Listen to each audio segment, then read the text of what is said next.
Hello everybody, this is Exploring with Cindy and Dan. Today we are in the city of Bend in the state of Oregon, and we will explore the High Desert Museum and its outdoor area of 135-acre campus. Join us in this adventure. The city of Bend is located between the snow-covered peaks of the Cascade Mountains and the panoramic high desert plateau. Bend has become an international mecca for outdoor adventures, and it's where you can find world-class river activities. You can bike through scenic mountains forests and hike through ancient lava flows that you will see in a future video. The High Desert Museum opened in 1982 with its main goal to educate people. Today they strive to be a resource for exploring the historic and contemporary relationships between people and the high desert landscape.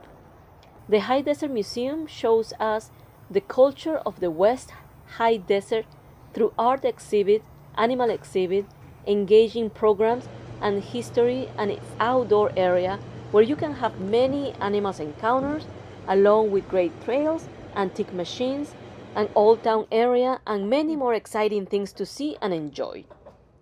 You can stop at the 1904 High Desert Ranch and Sawmill, or stop at the changing forest area, or just take in the views and have a nice picnic with your family.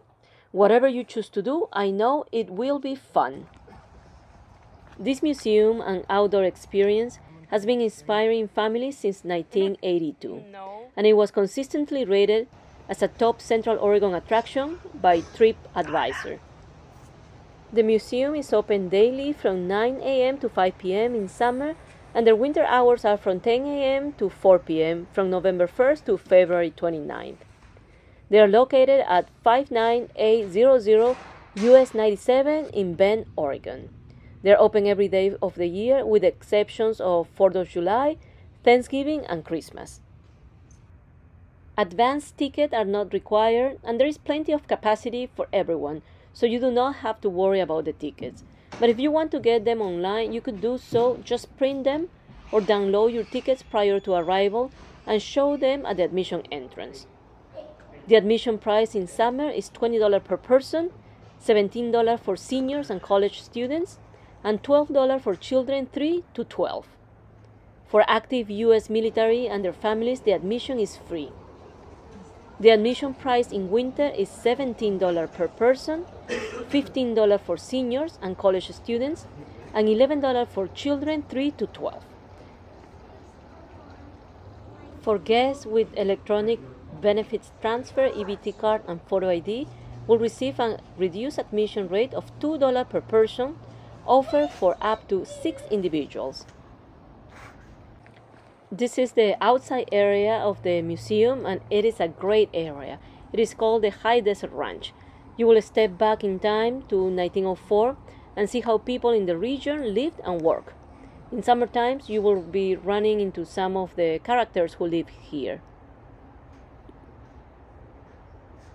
The High Desert Museum has received the nation's highest honor for museums and libraries with the Institute of Museums and Libraries since 2021 National Medal.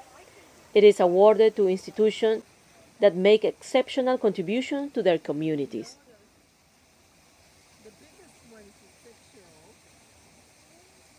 We are here at the Otter exhibit, where you will see the resident otter in their habitat.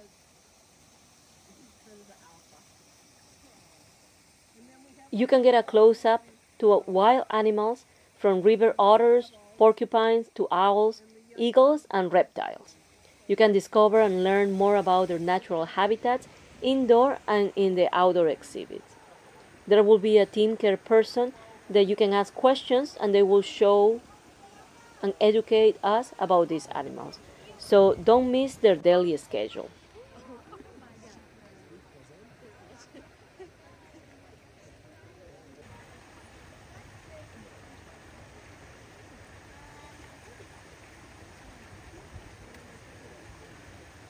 They're a little bit different from another otter around here you might be familiar with as sea otters. They are also in the Pacific Northwest, just not on the Oregon coast. River otters are quite different. They are much smaller than their sea otter friends, and they tend to inhabit fresh water, and they are a lot more semi-aquatic. So that means that they are on the water and the land. This is the changing forest area of the park. Here is where you can learn how fire impacts high desert forest. Along this trail, you will find a wildlife observation deck, open meadow, and pollinator habitat. But these trails might be a little too steep or rough, so it might be difficult for wheelchairs or strollers. This is the High Desert Ranch and Sawmill area. Here is where you can learn more about the sawmill, cabins, wood shop, and blacksmith. Parking is free, and RV and bus parking is available. They also have electric vehicle charging stations. Pets are not allowed within the museum grounds for their safety and that of the animals outdoor in the zoo area. Service animals are welcome at the museum. Wheelchairs are available to use at no charge, and there are so many benches throughout the museum and outdoor areas for resting.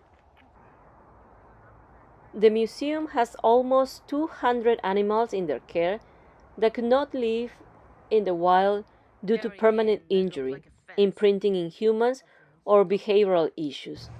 So at this museum, they receive excellent care while serving as wildlife ambassadors, connecting visitors to the region's natural history. And one of their staff members was telling us that they have their Adopt an Animal program where we could help. And if you are interested in the program, just talk to somebody in the museum. They also have some great membership programs. This is willow corral. It was one of the many styles of corrals used in the high desert of Nevada and eastern Oregon beginning in the 1870s through 1900s. Juniper and willow were cut and worked by hand into sturdy and reliable pens. They will be used to contain mainly wild horses for training. Now here we are inside the main building. You will find Rimrock Cafe where you can enjoy a nice lunch or a snack in this cafe or on the outdoor cafe area. And for your shopping experience, the Silver Sage Trading Store is a great place for you where you can find unique books, gifts along with jewelry, toys, and souvenirs. And there are bathrooms inside this building and also outside in the park. The museum is divided into multiple areas. Inside the main building is where you will find the admission area, Brooks Gallery, Collins Gallery. On the left-hand side of the building, you will see the area called By Hand Through Memory. You can learn about the resistance and resilience of the native people in the face of significant changes during the 20th century. On the east side of the building, you will find the Spirit of the West exhibits, and you will have a journey through 100 years in the high desert.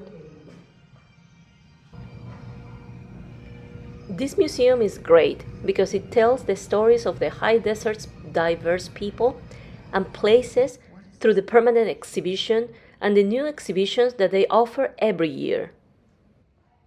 This area is the settlers, making nowhere somewhere. In the late 1800s, a diverse group of newcomers and industries created the high desert's first settlements. Some mining camps grew into towns, and others appeared along the stage routes. The arrival of the railroad attracted cattle drivers and ship outfits shipping livestock. Business ranged from general store to hotels and saloons. This is Vistas Delello exhibition. This is a colorful and vibrant area in the museum of artist Justin Fabel. He celebrates the history of Latinx vaqueros and his own family history through these piñatas materials and large-scale installation. This area is called the Cerium. It's where you will find and encounter reptiles, amphibians, and other high desert creatures. 50 years ago, the Congress passed the Endangered Species Act. It is a law that aims to protect vulnerable species from extinction. Colorful. There would be a new exhibit in the museum from November 11, 2023 to July 7, 2024, named Endangered in the High Desert, where you can explore the past, present, and future of the region's endangered species. You will learn about the pygmy rabbit, the Oregon spotted frog, and the whitebark pine, and also many other species. This is a reservation tippe. The Plateau Indians continue to put up these tipis when they moved into the reservation houses. Today, some still use them for house visiting guests or to sleep in during hot summer months. The story of this stagecoach is fascinating. The High Desert Museum's Demos family stagecoach is possibly the most famous Western American stagecoach. It was used as an express and passenger coach until motor state lines replaces these stagecoaches to reach rural areas not served by any railroads. The stagecoach was built between 1850 and 1860 by the Abbott Downing Company in New Hampshire. It was unique for its time because of its suspension system use of braces that gave the vehicle a backward and forward motion instead of the harsh up and down movement from a conventional spring suspension. In 2000, this stagecoach was moved from the Sherman County Museum at Moro, Oregon, to the High Desert Museum on a loan, where it became a permanent artifact in 2005. This is the end of our video of the High Desert Museum and its outdoor areas. We love to travel and explore the world, looking for fun and exciting places, and our goal is to share these experiences with you. So please consider subscribing to our channel with the notification bell on. It is free and we will really appreciate it. Thank you.